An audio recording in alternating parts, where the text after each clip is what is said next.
আমাদের হিন্দু ধর্মের কিছু কিছু মহিলা এত নোংরাভাবে ভিডিও করছে যে শাড়ি খুলে এখানে ওপেনলি ভিডিও করছে, কী সব ভিডিও করছে আর কী সব ভাষায় কথা বলছে, জাস্ট তাদের কিছু বলার নেই। তাদের কি পরিবারের লোক কিছু বলে না? আমি বুঝতে পারি না। এর থেকে মনে হয় আমাদের এই মুসলমান ধর্মেই যে মহিলারাগুলো আছে তাদেরকে সেলুট জানায়। কেন জানো তো?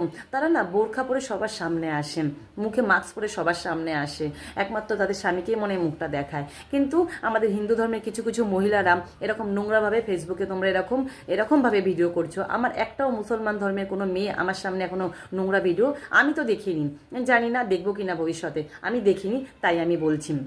কিন্তু আমাদের হিন্দু ধর্মে এই কিছু কিছু মহিলারা এরমভাবে তোমরা ভিডিও করছো, কেন করছো? নিজেদের ট্যালেন্টে যা নিজেদের মধ্যে যেটা আছে ট্যালেন্ট, সেই সব ট্যালেন্ট দেখাও। কেন নিজেদের শরীর দেখিয়ে দুটো ভিউজ কামানোর জন্য, পয়সা কামানোর জন্য তোমরা এরকম নোংরাভাবে ভিডিও করবো?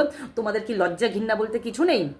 ছি, ধিক্কার জানাচ্ছি আমাদের এই কিছু কিছু হিন্দু ধর্মের মেয়েদের, নোংরা নোংরা মহিলাদের জন্য ধিক্কার জানাচ্ছি। আর মুসলমান ধর্মের মেয়েদের জন্য আমি সেলুট জানাচ্ছি। ধন্যবাদ।